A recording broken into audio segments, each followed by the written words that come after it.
എല്ലാ വിദ്യാർത്ഥികൾക്കും പുതിയൊരു വീഡിയോയിലേക്ക് സ്വാഗതം. ഈ വർഷത്തെ LBS പാരാമെഡിക്കൽ ഡിപ്ലോമ കോഴ്സുകളായിട്ടുള്ള DPharm, DHI, അതുപോലെ DMLT, അതുപോലെ DDT, അതുപോലുള്ള വിവിധ ഡിപ്ലോമ കോഴ്സുകളിലേക്കുള്ള പ്രവേശനത്തിനായിട്ടുള്ള ഓപ്ഷൻ രജിസ്ട്രേഷൻ ഇന്ന് അവസാനിക്കും. ഇന്ന് ഉച്ചയ്ക്ക് 2 മണി വരെയാണ് വിദ്യാർത്ഥികൾക്ക് ഓപ്ഷനുകൾ നൽകാൻ സാധിക്കുക. ഇതുവരെ ഓപ്ഷൻ നൽകാത്ത വിദ്യാർത്ഥികൾ ലോഗിൻ ചെയ്തുകൊണ്ട് ഓപ്ഷനുകൾ സമർപ്പിക്കേണ്ടതാണ്. അപ്പോൾ ഇന്ന് നിങ്ങൾ നൽകുന്ന ഓപ്ഷൻ പരിഗണിച്ചുകൊണ്ടാണ് 1, 2, 3 അലോട്ട്മെൻറ്റുകൾ പരിഗണിക്കപ്പെടുക. ട്രയൽ അലോട്ട്മെൻറ്റിന് മുൻപായിട്ട് ഓൾറെഡി ഓപ്ഷൻ നൽകിയിട്ടുള്ള വിദ്യാർത്ഥികൾക്ക് വേണമെങ്കിൽ പുതിയ കോളേജ് ആഡ് ചെയ്യണമെങ്കിലോ ഓപ്ഷൻ റീ അറേഞ്ച്മെൻറ്റ് ചെയ്യണമെങ്കിലോ അല്ലെങ്കിൽ ഏതെങ്കിലും നൽകിയ ഓപ്ഷൻ ഏതെങ്കിലും റിമൂവ് ചെയ്യണമെങ്കിലോ ഇപ്പോൾ ചെയ്യാം. അതുപോലെ ഓപ്ഷൻ റീ അറേഞ്ച്മെൻറ്റോ അല്ലെങ്കിൽ ഓപ്ഷൻ പുതുതായിട്ട് ആഡ് ചെയ്യണം എന്നുള്ളത് നിർബന്ധമുള്ള കാര്യമല്ല. നിങ്ങൾ ഓൾറെഡി കോളേജസ് നൽകിയിട്ടുണ്ടെങ്കിൽ പ്രത്യേകിച്ച് നൽകണം എന്നുള്ളത്, അതായത് പുതുതായിട്ട് നിങ്ങൾ ഓപ്ഷനുകൾ നൽകണം എന്നുള്ളത് പ്രത്യേകിച്ച് നിർബന്ധമുള്ള കാര്യമല്ല. അത് നിങ്ങളുടെ താല്പര്യപ്രകാരം നിങ്ങൾക്ക് വേണമെങ്കിൽ ചെയ്യാം എന്നുള്ളത് മാത്രമാണ്.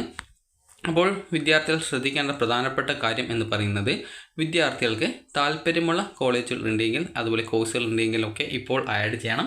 അതുപോലെ തന്നെ ഇതുവരെ ഓപ്ഷൻ നൽകാത്ത വിദ്യാർത്ഥികൾ ഉണ്ടെങ്കിലും അതുപോലെ പുതുതായിട്ട് ഏതെങ്കിലും കോളേജ് കോഴ്സുകൾ ആഡ് ചെയ്യണം എന്നുള്ള വിദ്യാർത്ഥികൾ ഈ ഒരു ഘട്ടത്തിൽ തന്നെ ഓപ്ഷനുകൾ സമർപ്പിക്കേണ്ടതാണ്. ഇപ്പോൾ വന്നിട്ടുള്ള കോളേജുകളൊന്നും വിദ്യാർത്ഥികൾക്ക് പിന്നീട് ഓപ്ഷൻസ് ആയിട്ട് ആഡ് ചെയ്യാൻ സാധിക്കുന്നതല്ല എന്നുള്ളത് വിദ്യാർത്ഥികൾ പ്രത്യേകം ശ്രദ്ധിക്കുക. അതുപോലെ തന്നെ ഈ ഒരു ഫസ്റ്റ് അലോട്ട്മെൻറ്റിന് ശേഷം സെക്കൻഡ് അലോട്ട്മെൻറ്റിലേക്കായിട്ട് നിങ്ങൾക്ക് ആ ഒരു ഘട്ടത്തിൽ പുതുതായിട്ട് ഏതെങ്കിലും കോളേജ് വരികയാണെങ്കിൽ മാത്രമാണ് നിങ്ങൾക്ക് ആഡ് ചെയ്യാനായിട്ട് സാധിക്കുക. അതുപോലെ തന്നെ സെക്കൻഡ് അലോട്ട്മെൻറ്റിന് ശേഷം പിന്നീട് തേർഡ് അലോട്ട്മെൻറ്റിനായിട്ടും ഇതേ രീതിയിൽ തന്നെ ഏതെങ്കിലും കോളേജ് പുതുതായിട്ട് വരികയാണെങ്കിൽ മാത്രമാണ് നിങ്ങൾക്ക് നിങ്ങളുടെ ഓപ്ഷൻ ലിസ്റ്റിലേക്ക് ആ ഒരു പുതുതായിട്ട് വന്ന കോളേജുകൾ മാത്രം ആഡ് ചെയ്യാൻ സാധിക്കുക. പിന്നീട് തേർഡ് അലോട്ട്മെൻറ്റിന് ശേഷം മാത്രമാണ് ബാക്കിയുള്ള കോളേജുകളിൽ ഒഴിവുള്ള സീറ്റുകളിലേക്ക് നിങ്ങൾക്ക് ഓപ്ഷനുകൾ നൽകാൻ സാധിക്കുക. അതുകൊണ്ട് തന്നെ നിങ്ങൾക്ക് അലോട്ട്മെൻറ്റ് ലഭിച്ചു കഴിഞ്ഞാൽ നിങ്ങൾ അഡ്മിഷൻ നേടുമെന്നും അതുപോലെ നിങ്ങൾക്ക് പഠിക്കാനായിട്ട് താല്പര്യമുണ്ട് എന്ന് തോന്നുന്ന കോഴ്സുകളും കോളേജുകളും നിങ്ങളുടെ പ്രയോറിറ്റി അനുസരിച്ച്, അതായത് നിങ്ങളുടെ മുൻഗണന അനുസരിച്ച് നിങ്ങൾ ഓപ്ഷൻസ് നൽകാനായിട്ട് ശ്രദ്ധിക്കുക. ഇപ്പോൾ വിദ്യാർത്ഥികൾക്ക് LBS വെബ്സൈറ്റ് ഓപ്പൺ ചെയ്ത ശേഷം, അതായത് ഇതുവരെ ഓപ്ഷൻ നൽകാത്ത വിദ്യാർത്ഥികൾ ഉണ്ടെങ്കിൽ ഈ ഒരു സൈഡിലുള്ള 3 ലൈൻസിൽ ക്ലിക്ക് ചെയ്യുക. ക്ലിക്ക് ചെയ്യുമ്പോൾ ഇതുപോലെ നിങ്ങൾക്ക് കാണാം. അതിനുശേഷം നിങ്ങൾക്ക് ഇവിടെ ലോഗിൻ കാണാൻ സാധിക്കും. ലോഗിൻ ബട്ടൺ ക്ലിക്ക് ചെയ്യുക. അതിനുശേഷം നിങ്ങളുടെ ആപ്ലിക്കേഷൻ നമ്പർ നൽകി വെരിഫൈ ചെയ്യുക. അതിനുശേഷം രജിസ്ട്രേഷൻ ഐഡിയും പാസ്വേഡ് നൽകി സൈൻ ഇൻ ചെയ്യുക.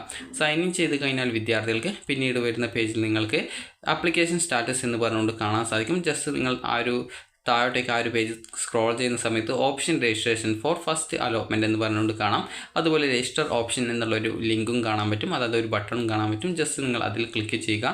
ക്ലിക്ക് ചെയ്ത് കഴിഞ്ഞാൽ നിങ്ങൾക്ക് ഓപ്ഷൻ രജിസ്ട്രേഷൻ പേജിലേക്ക് പോകുന്നതാണ്. അവിടെ നിങ്ങൾക്ക് ഏതൊക്കെ കോളേജുകളാണ് നിങ്ങളുടെ പ്രയോറിറ്റി അനുസരിച്ച് വേണ്ടത്, അതനുസരിച്ച് അവിടെയുള്ള ഓപ്ഷൻ എന്നുള്ള ഭാഗത്ത് ഓരോ ഓപ്ഷൻ്റെ നേരെയും ഓരോ ബോക്സ് കാണാൻ പറ്റും. അപ്പോൾ ആ ഒരു ബോക്സിൽ, അതായത് നിങ്ങൾക്ക് ഓപ്ഷൻ്റെ ആ ഒരു ഡീറ്റെയിൽസിൻ്റെ ഭാഗത്ത് തന്നെ ഒരു ബോക്സ് കാണാം. അതുപോലെ ഇവിടെ നെക്സ്റ്റ്, അതുപോലെ തന്നെ റിമൂവ് എന്ന് പറഞ്ഞുകൊണ്ട് ഓരോ ഓപ്ഷൻ്റെ നേരെയും ഇതേ രീതിയിൽ നിങ്ങൾക്ക് കാണാൻ പറ്റും. അപ്പോൾ നിങ്ങൾ ആ ഒരു ഓപ്ഷൻ എന്നുള്ള ഭാഗത്ത് നിങ്ങൾക്ക് ഏത് ഓപ്ഷനാണ് ഒന്നാമതായിട്ട് കൊടുക്കേണ്ടത് അതനുസരിച്ച് 1, 2, 3 ഈ ഒരു രീതിയിൽ നൽകി നിങ്ങൾ സേവ് ചെയ്യുകയാണ് ചെയ്യേണ്ടത്. അപ്പോൾ ഇങ്ങനെ സേവ് ചെയ്ത് കഴിഞ്ഞാൽ നിങ്ങളുടെ സെലക്റ്റഡ് കോളേജസ് ഓർ കോഴ്സസ് എന്നുള്ള ആ ഒരു ലിസ്റ്റിൽ നിങ്ങൾ നൽകിയുള്ള ഓപ്ഷൻസ് ആഡ് ചെയ്യപ്പെടുന്നതായിരിക്കും. അപ്പോൾ വിദ്യാർത്ഥികൾ നിങ്ങൾക്ക് താല്പര്യമുള്ള കോളേജിൽ നിങ്ങളുടെ പ്രയോറിറ്റി അനുസരിച്ച് നിങ്ങൾ ഓപ്ഷൻസ് ആയിട്ട് നൽകാനായിട്ട് ശ്രദ്ധിക്കുക. അപ്പോൾ ഇന്ന് ഉച്ചയ്ക്ക് 2 മണി വരെയാണ് വിദ്യാർത്ഥികൾക്ക് ഓപ്ഷൻ നൽകാനുള്ള സൗകര്യമുള്ളത്. അപ്പോൾ വിദ്യാർത്ഥികൾക്ക് ഈ ഒരു വീഡിയോ ഉപകാരപ്രദമായിട്ടുണ്ടെന്ന് കരുതുന്നു. ഉപകാരപ്രദമായിട്ടുണ്ടെങ്കിൽ ലൈക്ക് ചെയ്യുക, ഷെയർ ചെയ്യുക. Thank you for watching.